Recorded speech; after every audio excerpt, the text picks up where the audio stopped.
There it is. Okay. All right. Hey, everybody. It's time to roll the win. And we're going to go over our Bonetracker class with Nate Fernandez. Nate's a dice coach and super duper programmer. He and Mark Evangelisto have done a heck of a job with taking our old basic Bonetracker, making it into an extended version, and then he's going to give us a sneak peek at the beta version they're working on. So I sent in a full book of 720 tosses for Nate to analyze. So Nate, take it away. Thanks, Ed, and thanks for having me on. Appreciate it, and we'll get this rolling. Thanks for the tosses. We'll bring them up, and there they are. Are you seeing that? I can bring it up now. Maybe. Nope, I don't. Did you share it? Yeah, my bad. You gotta share. Yeah, there you go. Now we got it. Good deal. Up we go. So as Ed said, he sent a book of 720 tosses, and we're running this on the Bonetracker extended program, which we released in April on the Axis Power Craft site with Heavy. And just a couple of distinctions here on what was extended. We extended it to 100 or 1,440 rolls. So you have the total transpositions. All the transpositions are 1,440, and over on the transpose tab, we added 24 transposes. So we'll get to those in a couple of minutes. But let's talk about Ed's roll data. And we'll start at the bottom here. So this is the roll data tab. We also have a toss stats tab, the rolls between sevens tab, charts tab, a transpose tab, and the transpose 64 tab. And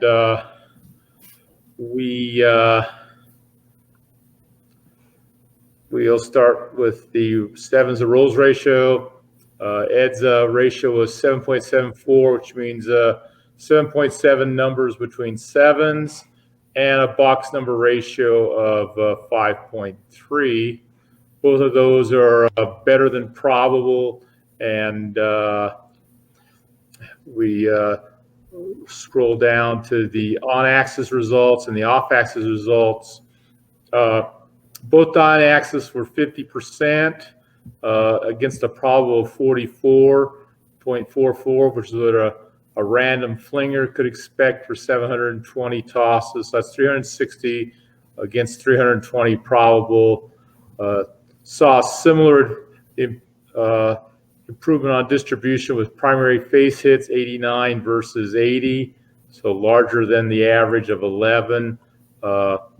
Single pitch hits, 181 against 160, and 90 double pitches against a probable of 80. So that was a little bit more, but not too significant when you think about it. We were still at 50%, even though we do have the 3-3 on top. That means sometimes we're going to double pitch into a 3-4 and a 4-3. We'll see on the next tab that that doesn't show up as much as the double pitches for the other faces. So that was good news. Yeah. We're throwing the three. I threw the 3V. Yeah. The traditional 3V, and I threw it on my hard surface end of my table. All 720 tosses, basically the same dice in the same landing zone, same end of the table, the whole thing there. Yeah, and I think your SRR is similar to what you're getting on the bouncy side of the table. It's real close. I run on any given book at any given time between 7.5 and 8.5, probably just a little under 8 on average. But there's sometimes I get one, so I catch good runs sometimes on a book and get a little higher. But yeah, I think that's about my statistical norm right there. Well, and you did have a couple of good runs here. We'll get to that on the RBS tab. Your one die off, that looked pretty good. You had 39%, and both of those numbers are, I guess an average of 44. That's a nice reduction. You're under the probable there, so that shows some influence. Your both dies off, a couple less than. Okay, you need to blow yours. There you go. Yeah. Yeah, I just saw that in the background on the screen. A couple less on the both die off axis. Just to kind of put this in perspective, from the many clients I've had on advanced bone tracking, usually the both die off is somewhere between 9 and 11, and most people strive hard to get to this 50% on the both on. So Right. that's a good thing. There's of course a little variance in here. Now, you've seen much higher. I've seen higher too, but I mean, should we really be able to expect to get better than 50% on average? Maybe 52. There's going to be times when you get on the groove and everything is good. You'll see segments that go up into the 50s and 60s, but over a book of 720, the most I've seen for a book of 720 with good axial control and pitch control is around 54, 55. Right. And that's people shooting from next to the stick. You're shooting a little further out, aren't you? Yeah, I was at a solid stick 2. Yeah.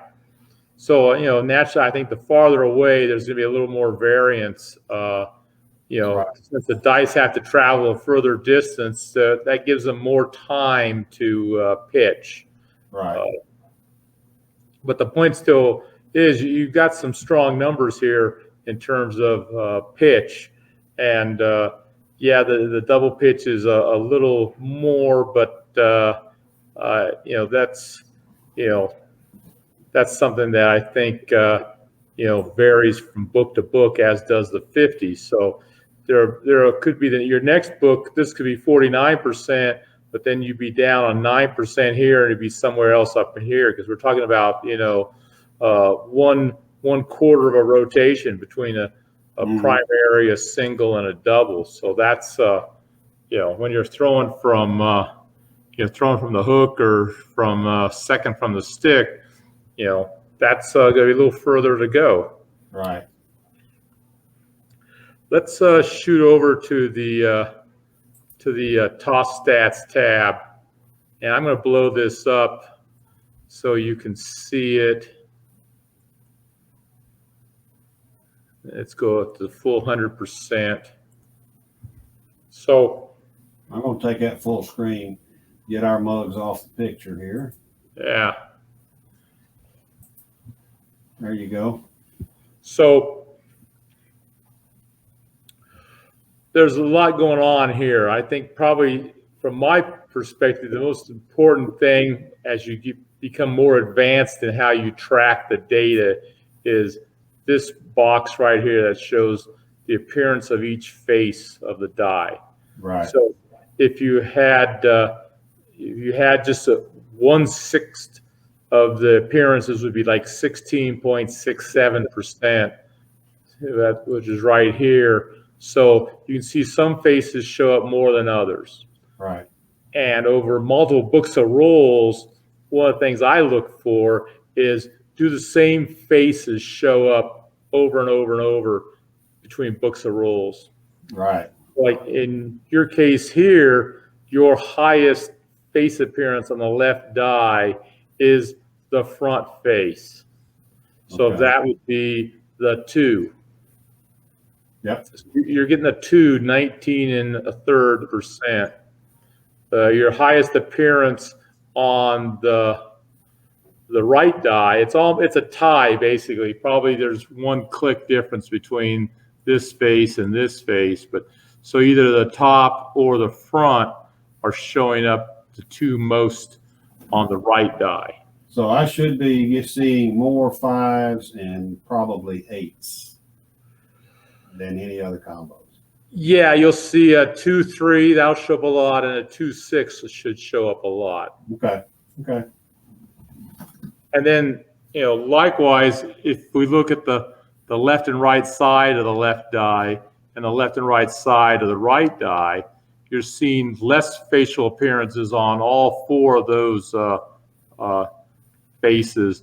And that, again, comes back to the fact that you're off axis less and less than expected. So, right. So the smaller the orange boxes are, the better, right there. Yes. Gotcha. So over here where we had 44%, you're at 39. That's a big offset. And here at 11% versus 10.8, that's an offset. So when you look at both of them together, like the left only off is off 18. This one's off 20. So those two together, that's your 39.17%. Okay. But the key is you're 50% on axis, 50% off axis, and that's above the spread. The spread is for most is 44% on, 55% off. Right. So we were talking earlier about the what's the high end here? Well, the high end is around 55%. So it'd be 55% on, 44% off, 44 and change. There's some round off there. Okay. So that's a level of influence. I've only seen a couple of people be able to successfully take that to the tables, and that takes an awful lot of practice. My back can't do that much practice, so And I practice a lot, so take it for what that's worth. Yeah, you practice more than I do. I know we've had that talk, but I don't think that going 4 hours a day really improves this, because there's a fatigue that sets in. And I've seen in my sessions, the most I can push a session of tossing is probably around 120 to 130 tosses. Most of the time, I call it off in the 80s. So, right. Yeah. So one of the things I like to look at on this thing, this is for the new Bonetrackers in the crowd, is when you're both off axis. In this case, when both your dice go off axis with this set, you're making 3s and 11s and 6s and 8s. So that's the good thing. When your dice go super wonky and are totally random, you're not making any 7s. That's good. So you see all your 7s show up as when the left goes off axis or the right goes off axis, or you have one double pitch where you have the 4s and 3s and the 3s and 4s. Right. And we're going to jump down to that in a minute. One of the other stats in Bonetracker is the box numbers and the hard ways. We won't dwell too much on this. You have a slight increase above par on the hard 6. Par would be 20 on all these, since it's 1/36 of 720. So that'd be 20 would be the average. So you have a few more hard 6s, which I would kind of expect, since those are your most common faces with the 3s. Right. And at the same time, you have less aces and boxcars, and the only way you can make those is when the left die goes off axis and you get the 1 or the 6 working for you. Yeah. And so since you're not going off axis on the left die as much as many, you're going to have a smaller number here. But then we can transpose that up to get those numbers up a little more. And let's run down to the distribution. I'm going to shrink this back down so you can see it on your screen. Okay.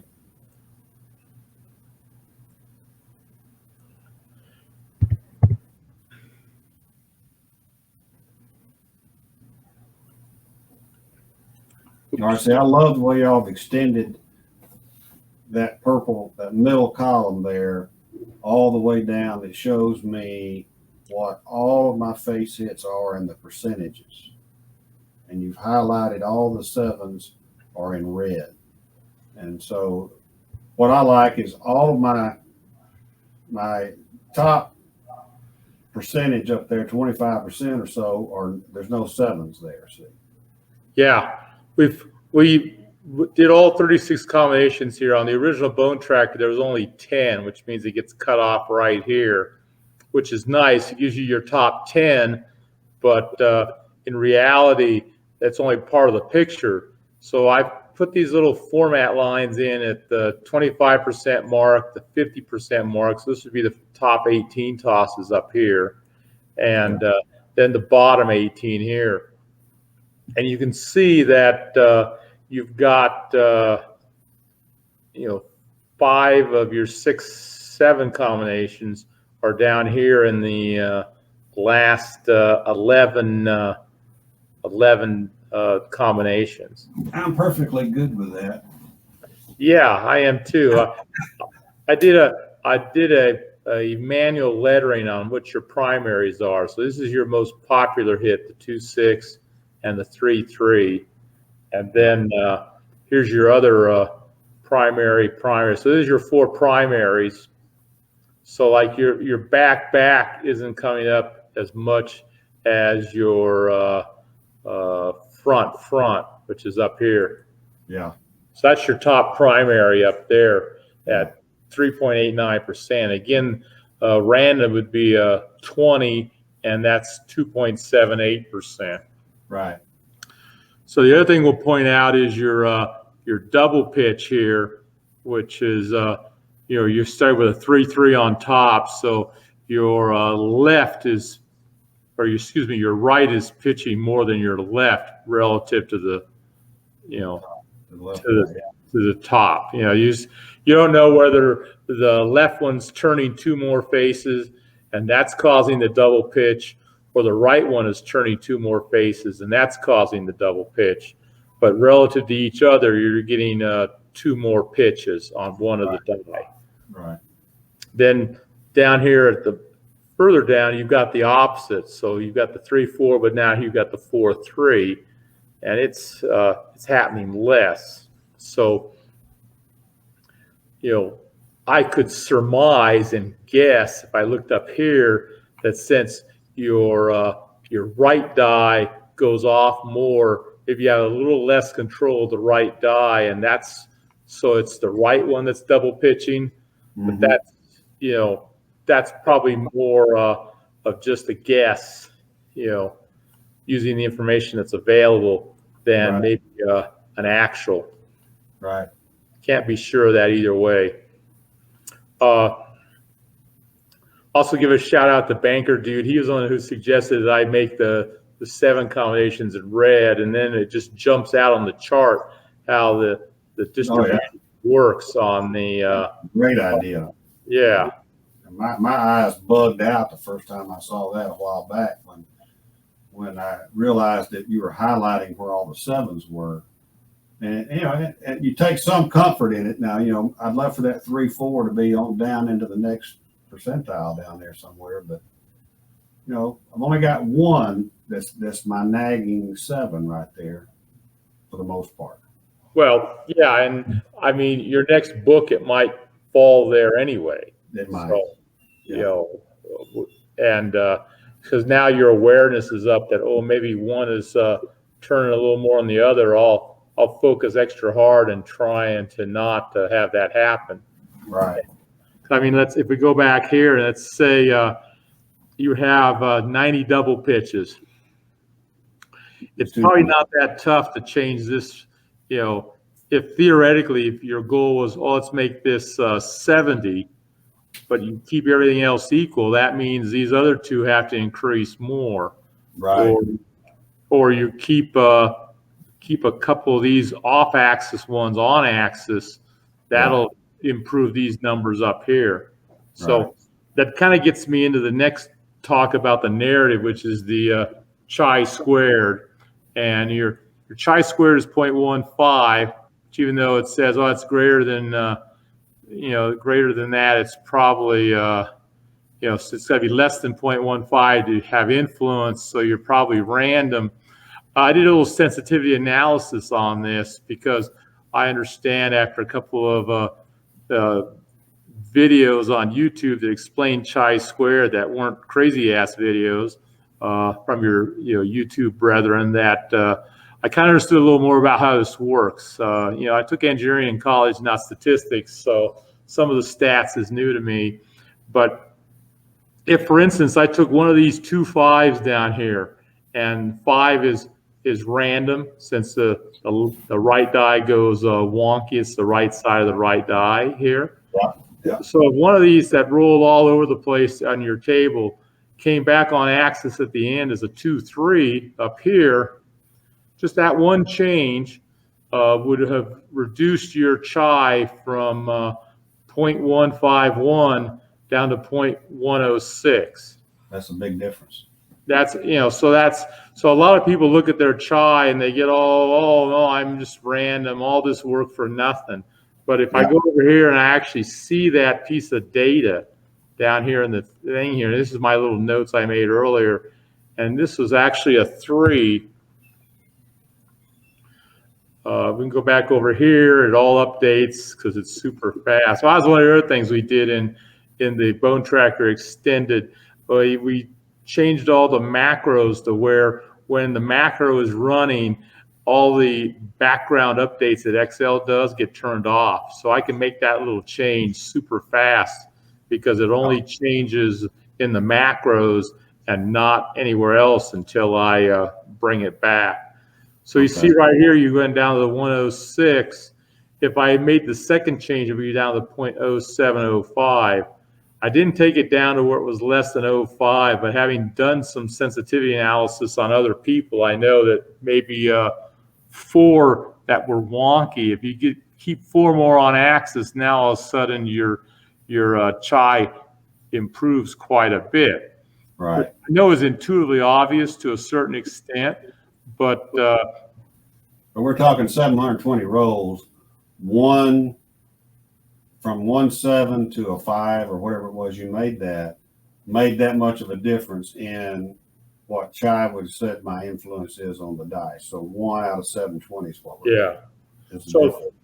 So the chi was a pretty new thing when Mad Dog put it in the original Bonetracker, and we've kept it in there.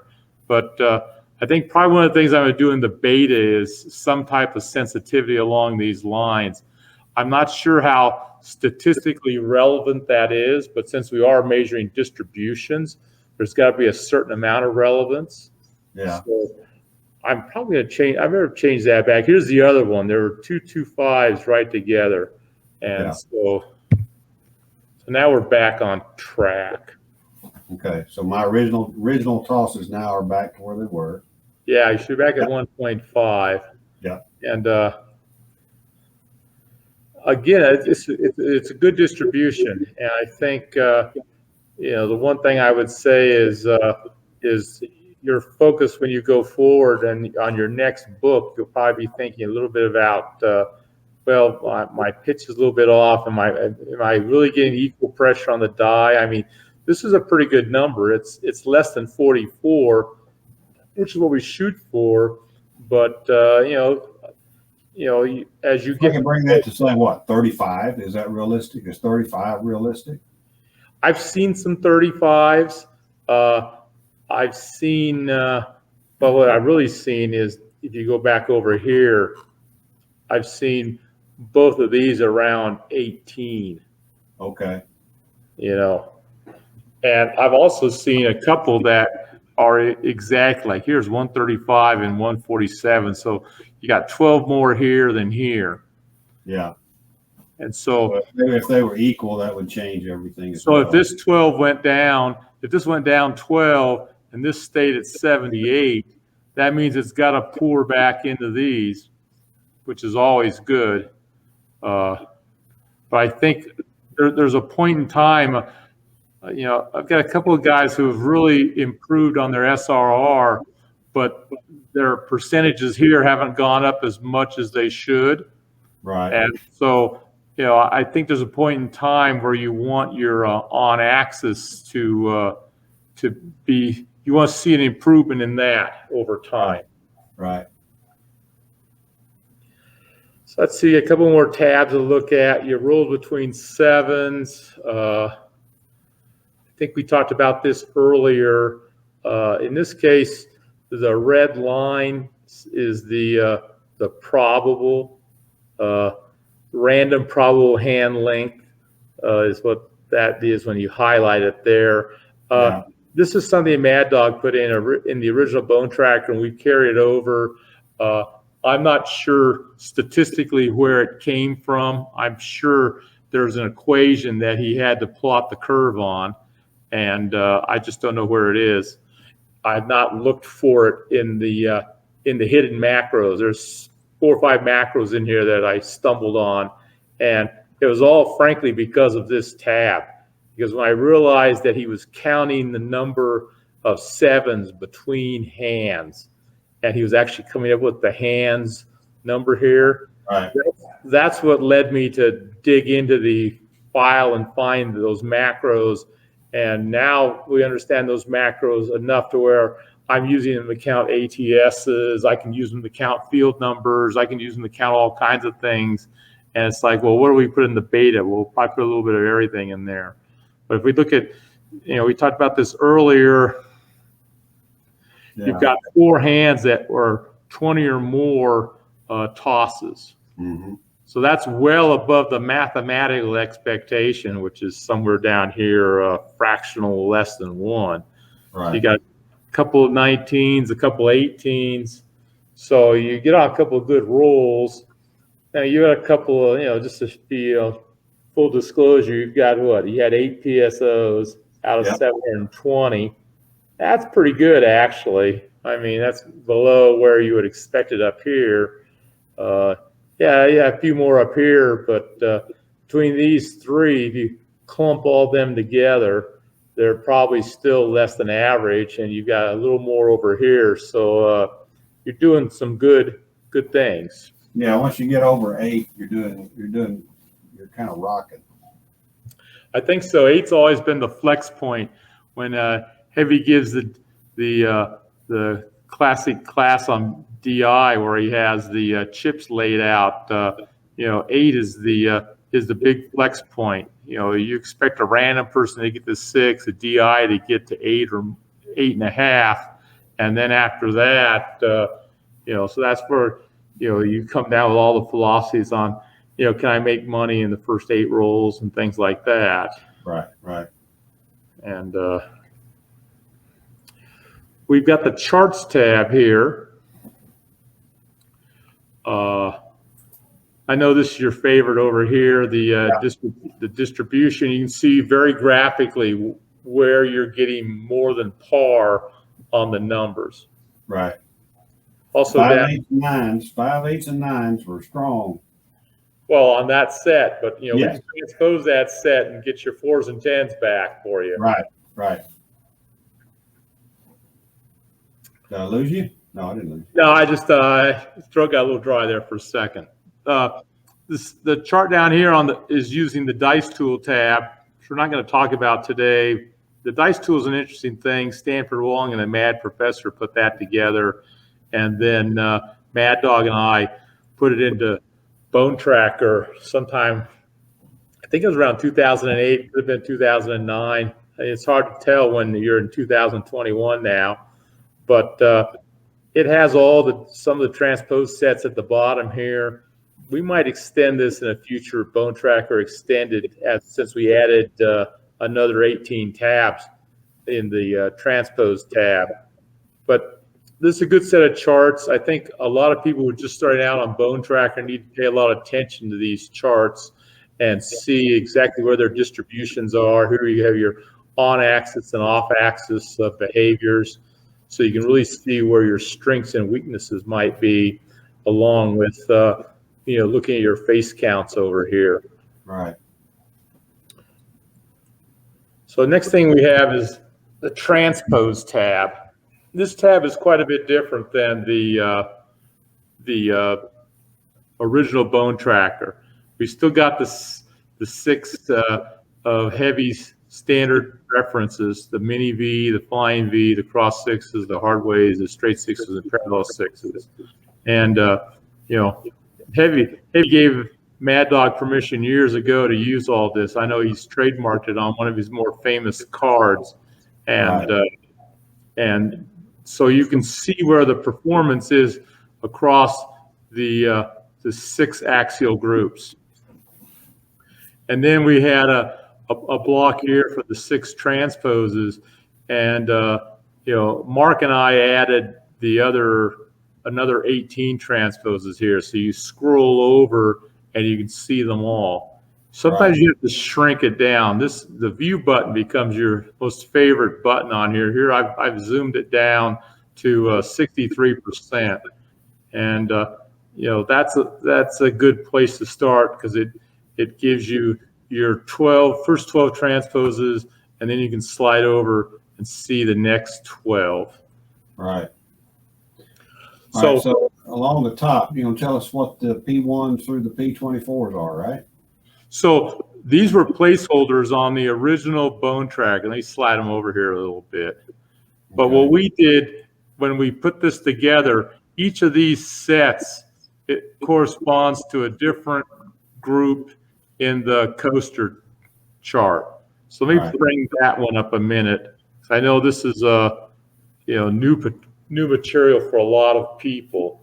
So we're trying to talk about that. Was the most eye-opening thing I've ever seen, I believe, was when I figured out that I could trust that chart. Yeah, the chart's a pretty fantastic thing. I got to give Coaster big credit for seeing something that no one else had ever seen before, and was able to put it into words.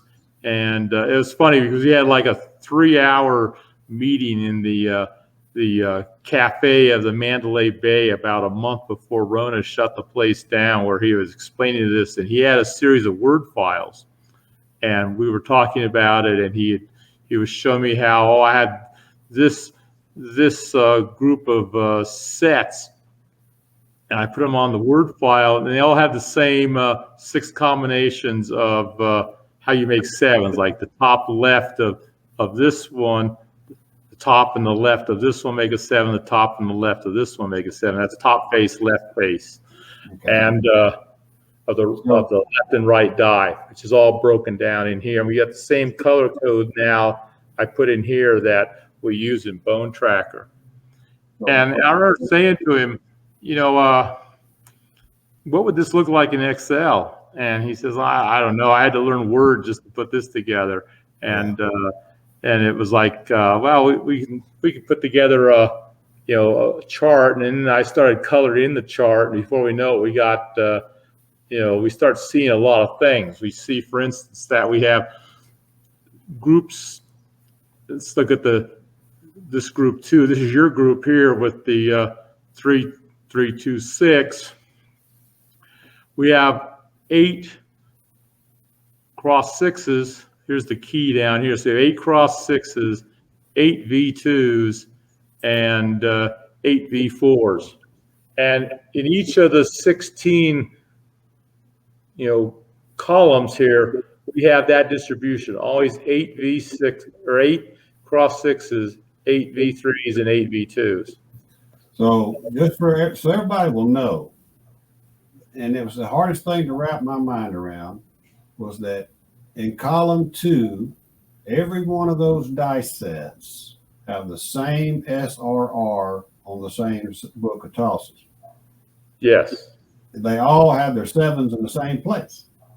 Yes. And that just blew my mind. And I didn't believe it until I went in and manually put each one of those numbers in one time. Yeah. And I said, I'll be darned, he's right. They're right.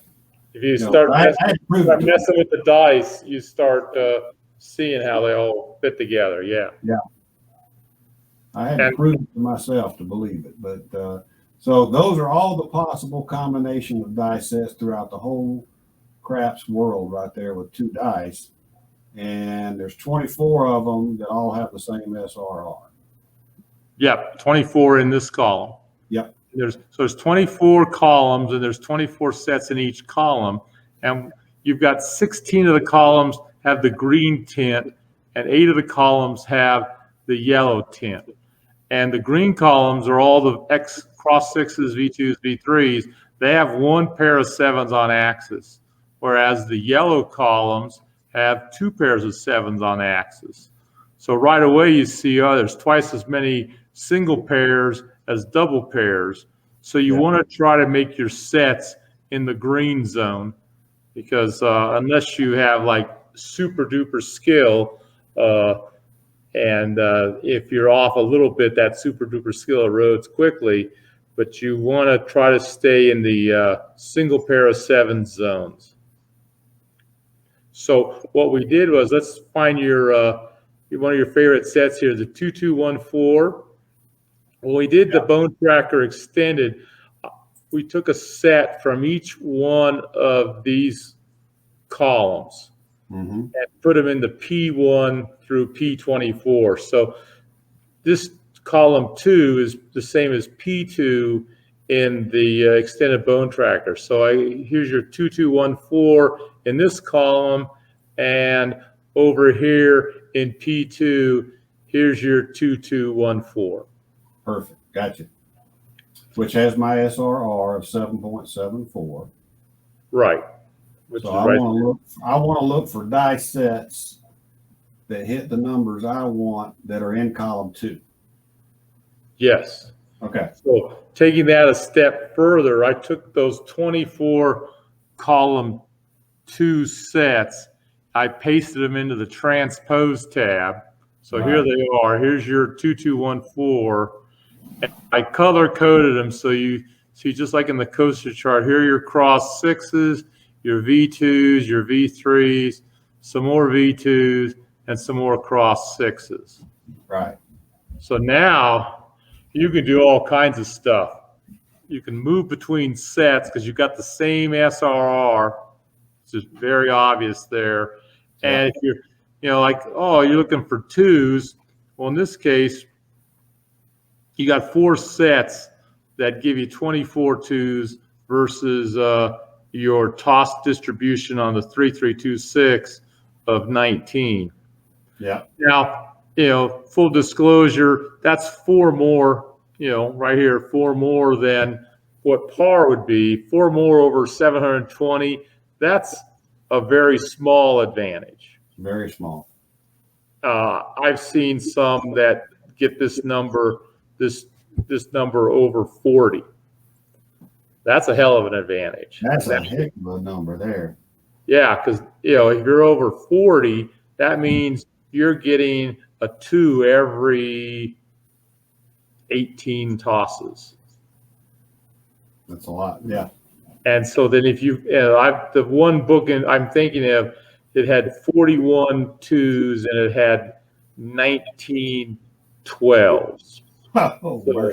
So now you're talking basically 1 out of 12 tosses is either a 2 or a 12. Wow. Yeah.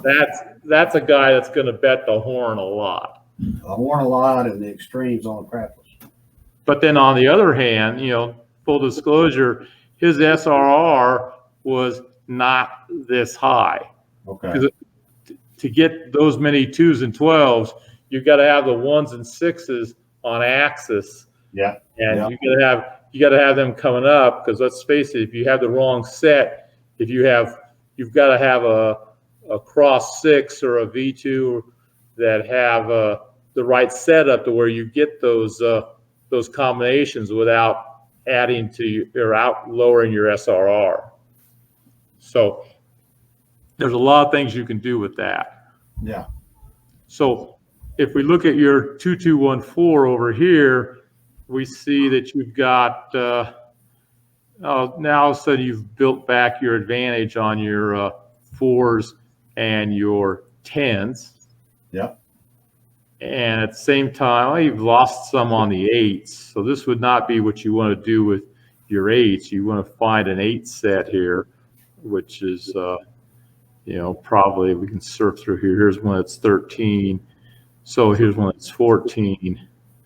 I've got more sets over here, so it doesn't shoot. It doesn't tell me the highest. You know, because I had to kind of mutate your Transpose 64 tab to, you know, make it a little more custom. That's why it says roll to win up here. Get that free plug-in for your Thank you, man. page, buddy. Roll to win, baby. That's right. But the other thing, we said that 24 wasn't that big of an advantage. But if we look down here at the horns, if you're playing game within a game, this is a good horn set. Yeah. Here's another good horn set. You see, your 2214 is actually a good horn set as well. You have a big hit on the horns here, and that's mainly because you've got 16 more than par on the threes. Yeah. Yeah. If we look over here a little further, we see another V2 set. This is the 5564.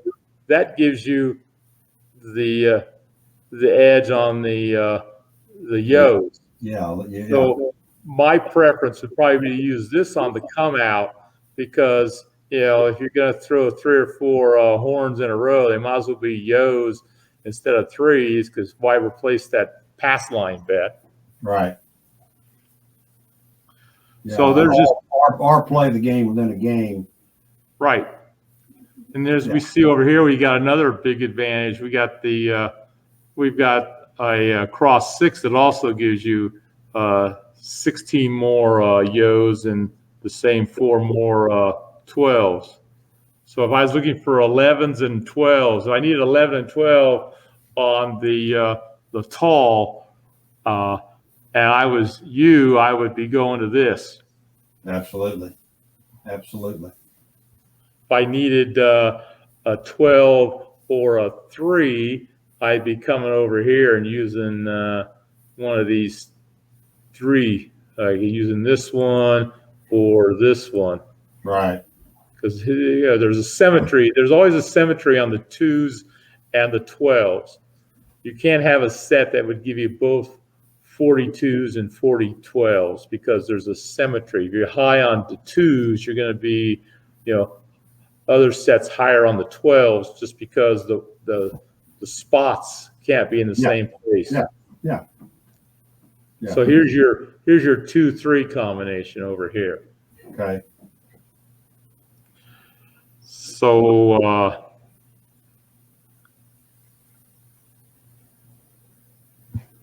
we're going to tease us with next. I think we've gone a little faster this time. You have to edit out this 30 seconds, but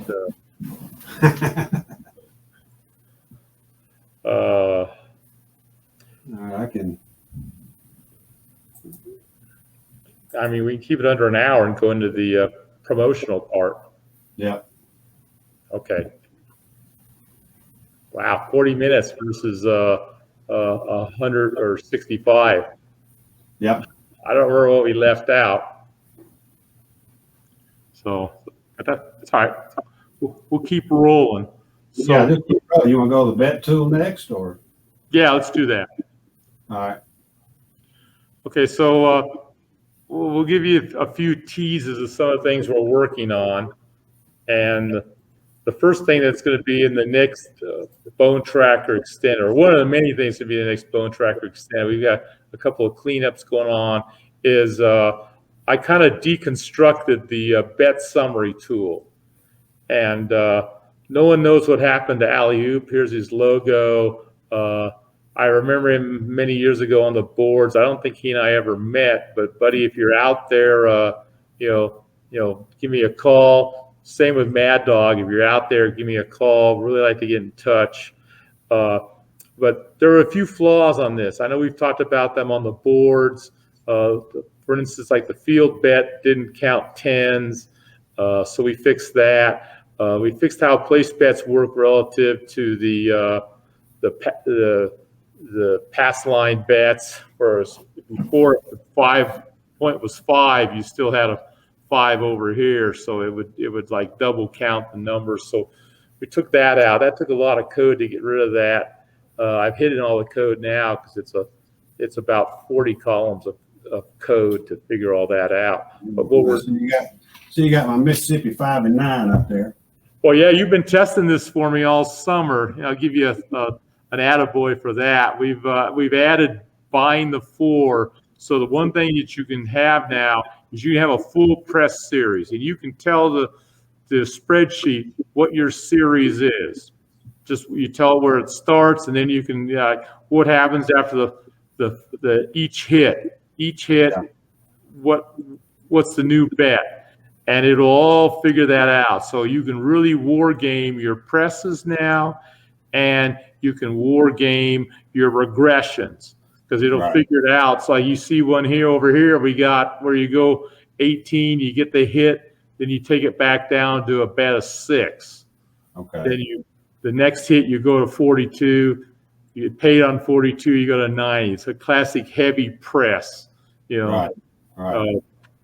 And so we've got all that built in. We've got it, and we use it. We got to even have the classic press, all his press moves down here for the 410, the 5-9, the 6-8, and these are all reference. You just take these; they're handy here. You can type in what you want, and then just over here you have all the numbers. And this is this isn't a real person's hand. We didn't have someone.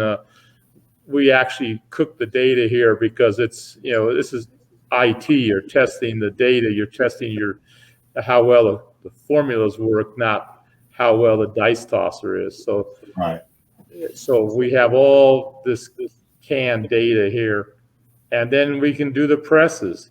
And as you can see, some of these presses went pretty high. Like your 10 press got up to $48,000 over 720 rolls. So, Yeah. and yeah, your bet went from we started with $1,000 bankroll, and with this hand we got up to only 230 grand. Jeez. Practically nothing. Practically nothing. But that all the place bet stuff, that's all locked and loaded. The field numbers are locked and loaded. There's still some things we're screwing around with. One of the things I don't like is in order to bet the field, you have to bet on every roll. Yeah, I does that. People don't do that. And the same with the horn. The horn bet in the original code was you had to bet the horn every roll. And you could, if it hit, you got paid it, and then you bet the same amount again. So Yeah. we're going to do see a horn, bet a horn in here as the horn bet. And Right. then we're going to press it up just like we would press up a place bet. So Okay. if you see the horn here, then you're going to have a little table over here that tells you how to bet it. I put a little message up on the forum a couple of weeks ago. Tell me how you press your horn, and I got 3 or 4 different answers. And coding it's kind of tricky because let's face it, you need to know whether if you get a 2 or a 3 on that horn, or excuse me, a 2 or a 12 on that horn, you're going to press it maybe a little stronger than a 3 and 11. So I still have to figure out exactly how to code that up. But I think I told you mine's real simple. I go from 20 to 40. Yeah. But there are other people who have more exotic presses, I guess. Well, yeah, I like to press the whole thing the first time. And go all in, parlay the first horn, and see if you can get to the second hit you want to collect then. Yeah, because I'm going back over here to this, and I'm doing my horns between non-horns table. And so when I have that done, I want to know how many times that second horn comes. I got you. So that's one of the things we're playing with. So when we do the next release of Bonetracker Extended, we should have these 2 figured out as well as these 6. I'm going to do the game within a game on a future release. Okay. So that's then we've got some things we're talking about adding, maybe instead of the transpose tab, making it a little easier for you to do coaster stuff with the transpose tabs here. We haven't quite got that figured out yet, but hope to have another release of Bonetracker Extended I don't know. It's not going to happen during football season, so it'll be. Yeah, that's gonna take up some of your time. Yeah, well, you got to do a couple of things. Let me jump over and tease you with the beta here a little bit. Yeah, make me salivate. Well, since this is your favorite page, I'm going to show you some of the things that we're doing. You recognize this, right? Oh yeah, that's the input. Yeah, and it's the coolest thing. I mean, you come over here and you push the button and it pops up. It's like, wow, I really wish I had all this information that I could use to compare what my axial results and my facial results were. Well, what we're doing now is you got that. Because here's our table of 36, and now we're actually color coding which one was a secondary, which one's a primary. So you see earlier in the other version, we had the little arrow pointing to where now it's all color coded. And we're going to take that to another level. We're going to pull the top 4 sets that you find in your bone tracking searches and put them in here and let them have the same combinations. So you can see, if I went with this was your 3326. I went with my 2214. It would automatically give me the 36 combinations for if I was using the 2214. So I've got the space reserved. We pushed the chi-squared up to here so that we could have all this as one nice big table. Right. And this takes a macro to run. Here's the instructions how to run it, and then here's all the results over here somewhere. There they are. Yeah. So it's not without a little extra coding to make that work. The magic behind the screen is there. The other thing, you and Mark, I can't believe it. What's that? My hat's off to you and Mark and the time that you're putting into this. Yeah, it's not as easy as it looks. I wish it was. The other thing we're doing is we've got the coaster chart programmed in to where we have all 24. Oh, it's customized for the roll to win, and you can see all your sets right in here. So it gets the sets for all 24. Then you can come over here and it actually goes and finds the top groups, and we go to another tab and we do the display of all 24 of the sets. And this is what I copied into the Bonetracker extended for you. Right. And but what's really important is our sniper table at the bottom here. And so where we look at, these are your top 2 sets, and we can actually start looking at, out of all the combinations of your high SRR group, which set gives you the most 5s and 9s, the most 6s and 8s. That's good information for a shooter. Yeah. We've got the most horns, and then we even taken it down to each of the numbers, like to get the most 10s. Yeah. And what we've done is, and I'll give a tip of that. This is again, we've got the max of each combination from the 576 possible combinations. So if we look over here on your best across set, out of 576 sets, you get 519 possible across numbers. That's your highest box numbers, and that's your set. And you come over here, we see, here's your set that gives you those 519. Okay. So it's going to, in the future, the Bonetracker will just go ahead and suggest to you what your top 3 sets would be for whatever it is you're shooting for, right? Well, in this case, I've got, with this SRR, I've got 1, 2, 3 sets that, 2 have 519, 1 has 517. And that's it. So I look up, let's look at the 590, let's look at the 2246. So I scroll up and look at the 2246, which is 2246. That's this one here. I'm a little big. Let me shrink this down just a little bit for you. Okay.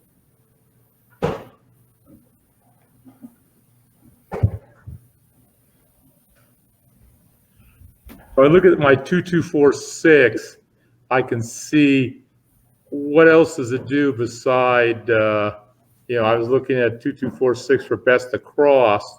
So I have right away, I see my my across number right there. It also is pretty strong inside. Yep. And I got to give hats off to Mark. Mark helped us cleaned up all the formatting on all the transposition tabs, because there was a couple where the colors were just too dark, you couldn't see the numbers. But Mark figured out this new color scheme that really makes it kind of pop out, so you can spot it right away. Yeah, great. He cleaned up all the conditional formatting, because most people who have programmed with Excel will tell you how tough conditional formatting is to not screw up and how to get it right. We also put in box numbers here, but you can get the box numbers by just looking at the best across. It's the same thing. But right. So there's a lot of things here, but as you know, we've got 2 classes now we do with the Access Power Crafts Forum, where we're doing beginning Bonetracker and advanced Bonetracker. And advanced Bonetracker gets us somewhere into using this chart and finding your best SRR. But now we're developing a 3rd course, which is basically bone tracking for snipers, which helps you sort through what are your sets for your 2s and 12s to go after the ATS, things like that. Right. And then how successful they are. One of the things, I'll give you the ultimate tease here. Over on the yeah, you've seen this before, but over here, we're now tracking ATS against, if you change sets, because remember, you can change sets inside a Bonetracker. Would you more likely hit the ATS by changing sets? And you can look at it. We got one down here where you needed, after 9 rolls, you needed a 12 for the tall, and you never hit it. But if you had changed to this set, you would have hit it right here. I don't know if this set would have hit the 2 right there. So there's a lot of different things. And this is all because we figured out how to break down the macro that powers the rolls between 7s tab. So you actually see going on here. Sorry. There's a deal that goes and shows you based on your tosses how many smalls you would have hit, how many talls you would have hit. Oh yeah, that's over here. Okay. Yeah, you're too fast for me. I'm sorry, but I love the ATS. Oh yeah, I love it too, because it's you only have so many tosses. I mean, I know these guys. We've all had the 44 roll hand. We finally bang it, but if you can change your sets and get it in 20 or 22, now you're improving your probability. This table here, this is one of my little favorites. It's using the same macro, or actually I cloned the macro and made it an ATS macro that tells us which hand you threw and where the what you got. So here you got the tall on the 21st throw. Here you got and it's the 21st roll, not throw. Right. So this tells you where you're at. So you can see down here where you hit, but more important, when you go through here, you can see where you missed. And what do I have to do? What's my weakness? Yeah. And the other thing you'd see, which I think is kind of cool, here you had 1, 2, 3, 4 smalls, 1, 2, 3, 4, 5, 6, 7 talls. So that's 11, but you only had 1 all. Yeah. So that's 11 sides, but only 1 all. So remind you exactly that the awl is not the easiest thing to get, but then at the same time, you've got some tools coming that might help you get it a little faster. Yeah, because that's just me throwing the same die set for 720 tosses. Exactly. Yeah. But if you change to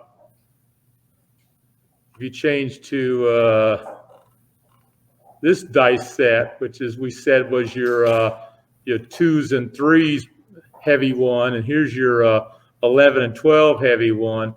How soon does it hit? Well, you can get some hits pretty quick. Right. So there's your 12 heavy set. Here's your 2 heavy set.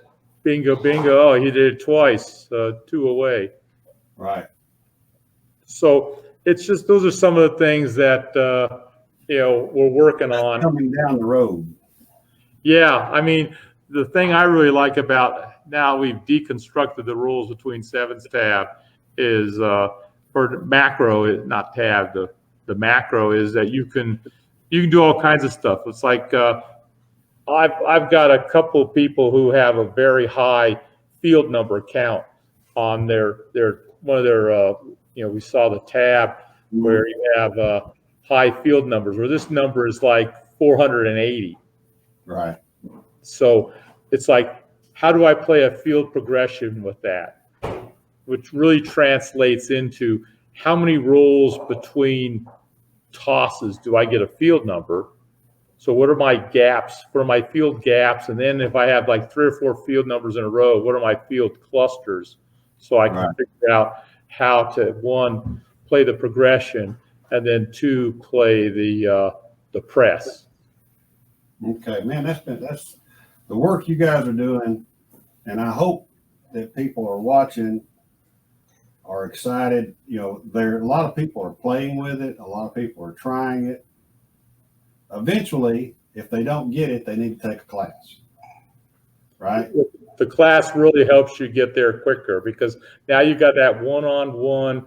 We get all the questions answered. I mean, I'm answering questions on email that, DarthNaterdice@gmail.com, but that's about a 24-hour to 48-hour turnaround. And sometimes the questions just don't, they're not easy to put into words that you have to type. So are there anything else on Bonetracker you're going to go over before we just chat for a few minutes? I think we've hit all the big points. So shrink your screen, your shared screen down. There we go. Okay. So I forgot that button. Yeah, that's okay. There's no, you're kind of like looking into infinity when you're looking into your screen. I know. Keep going and going. But all right, so everybody can get the original Bonetracker. It's right there, a zip file. I think we've already talked about it. The extended is inside Heavy's board at axispowercrafts.com. Well, they're both inside. They're both inside. Heavy's website has the original Bonetracker on it. The extended is in the forum, and we're using bits and pieces from the beta in our advanced classes simply because the graphics are so helpful in terms of explaining the coaster narrative. Right. So we're gonna let you plug yourself, and we're gonna talk Heavy's class. You always, when you're teaching Heavy's class, you've always got some Bonetracker classes going too on Friday usually. Yeah, we're doing. With the last couple of Heavy and DarthNater classes, Axis Power Crafts classes, we've had 8 Bonetracker classes on Fridays. Right. And I've also done a couple over the phone, but we find that still like to have that hour of face-to-face where we can really talk through the details. As you can see, the coaster face matching is not intuitively obvious, and we call it face matching, but a lot of people don't understand what that means. We had to call it something, and that's where we're at. Okay, well, we'll call it face matching. Yeah. And again, I'll give my thanks to Coaster for bringing it to you anyway, because I mean that changed the whole outlook of for a DI right there that tracks their roll. It definitely has raised the stakes. It's very empowering because I mean, you know me, 3 years ago I was advocating never changing your set in the middle of a hand, and like Heavy says, that's just stuff between your ears. And now when you see the tool that lets you change basically at will, I mean, the last two trips we had in Biloxi, I'm using the 410 set, switching to the 5.9 set, switching to the 6.8 set, switching to the horn set, switching to the 12 bridge set. Just, I mean, last Saturday I hit the all in 18 tosses, and it took 4 different sets. Yeah, and you did it quick. You did it with 4 different sets, and you had no fear changing sets because you knew the SRR was the same either way. And I was out of position. I wasn't straight out. I was next to the stick. Oh, okay. Yeah, you're a lefty who sometimes shoots from stick right, but you've gone to prefer shooting from straight out now. Right. I was shooting from straight or from stick right last weekend and hit it. And I was just lucky as I was able to dial in the table really quick. I was getting a good bounce at the far end of the table. I've played that table before, so I knew kind of the spot to hit. And I had more good ones than bad ones. I had a couple of real nasty ones that I was lucky on, but you can't throw. I mean, you see the numbers. You're 50% on axis, 50% off. So 1 or 2 of those are going to be clunkers. But my clunkers managed to, be okay. Yeah, they kept I kept making 6s. My clunkers are 6s, so 6s are a good number. Oh yeah. Probably had a little money on the 6s. Yeah, I pressed a couple of times. Yeah, so people can check to see when there's going to be Bonetracker classes as it goes with you and Heavy working together, whether it's in Las Vegas or it's in Biloxi. You're also available in Las Vegas for coaching as well, correct? Yeah, I do by appointments in Vegas, and I'll do dice influencing, or I'll do bone tracking. And a couple weeks ago, a couple guys flew in and we did a hybrid. We did 3 hours of setting and mechanics and some bone tracking on top of that. So I'll customize if that's what they're looking for. And so it really depends on where you are on the journey. People are in different places. Some people are just getting started. A couple of fellows just downloaded Bonetracker for the first time last week and are sending me messages. Hey, what do I do? Other people are sending me messages. Hey, I'm at the Borgata and nothing's working. What do I do? And it's like, you're on the other side of the country. And it's like, well, I happen to know a couple of those tables, so try this and that. And then I get a message back with just a couple of pumpkin chips saying, oh, that worked. Oh, okay. Hey, Yeah. And it probably didn't send you a tip either, right? Oh, I'm sure it's coming. Oh, yeah. It's in the mail. I'm sure it's coming. Yeah, checks in the mail. For those of you that haven't ever worked with Nate, I can highly recommend him. I highly recommend anybody taking classes from quality coaches. Heavy has always been my coach, but Nate there has mid-hand before told me to change my grip just because we were on the table together. He says, your thumb's too high, or you're not throwing deep enough. It's good to play with somebody who's coached you as well. But normally I wouldn't do that, but I knew that you had enough psyche to be able to take that kind of thing without having your blood pressure flip you out. And most people I won't say anything until after their hand is done because they're working it. Most people are iterating from toss to toss. So but if someone says, hey, how'd that last one look? And it's like, well, I'll try to help. Right. Yeah, I appreciate everything you've done. You've become a great friend, and I appreciate your friendship. If people want to get a hold of you, you got a new chip card. Yeah, there you go. There we go. The dark side guy. Yeah. Got the DarthNater. Yeah.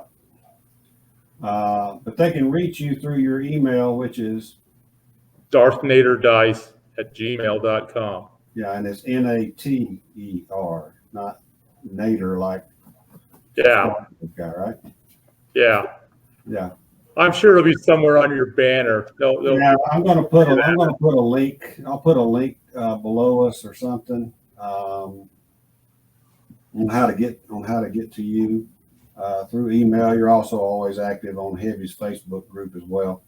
Oh, Heavy's Facebook group, Heavy's Access Power Crafts Forum. I'm on there all the time. Right. You can PM me there.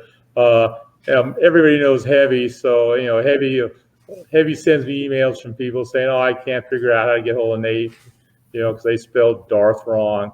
Yeah, or Nate. Yeah, exactly. Yeah, because I tried to do it like the Star Wars guy, and that does not get to you. Not yet. I could fix that, but yeah, you probably could.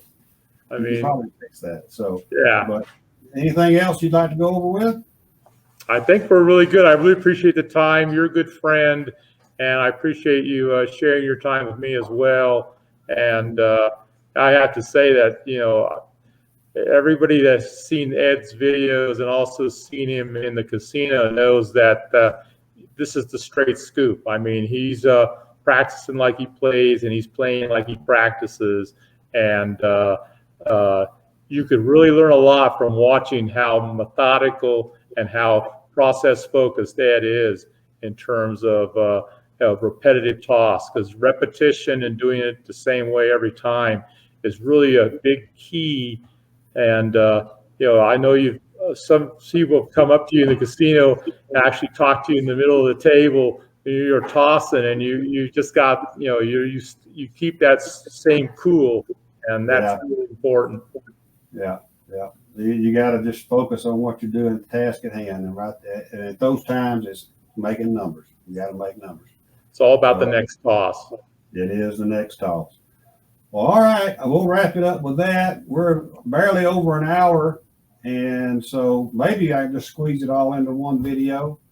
I may have to, depending on what YouTube thinks about it, I may need to break it into 2 segments. But we'll get it done either way. Get it up, and I'll let you know when we're going to premiere it, probably early next week. Sounds good. And next year when we get the beta figured out, maybe we'll have to do a sniper video. Yeah, definitely. Because I'm going to need to learn how to snipe some numbers. You're pretty good at that, buddy. Well, you can always help me though. Yeah, you be a little better, maybe. The other thing is you can make you better than you were before. Oh yeah. Well, people don't realize how much practice is important. But you can't. I'm going to tell everybody right now, you can't put 80 or 120 tosses in Bonetracker and think you've got it figured out. You got to go higher. You got to go higher numbers to get relevant results. Yep. Relevant. And then we also realize that every book is a little bit different. Yep. And because I mean, if you're 55% on axis, that's still 45% that are have some element of off axis and randomness. Right. So we're looking hard at that in terms of relevance, and I'd really like to weigh that out somehow, but I haven't figured that out because you still have to be able to manage that 45%. Yeah. Well, man, I look forward to the next edition coming out whenever it is next year. I'm assuming it's going to be a while, isn't it? Yeah, after football season. Yeah, well after football season. So appreciate you. I'll talk to you soon. I'm going to hit the end broadcast button. Thank you very And much. we'll be in touch,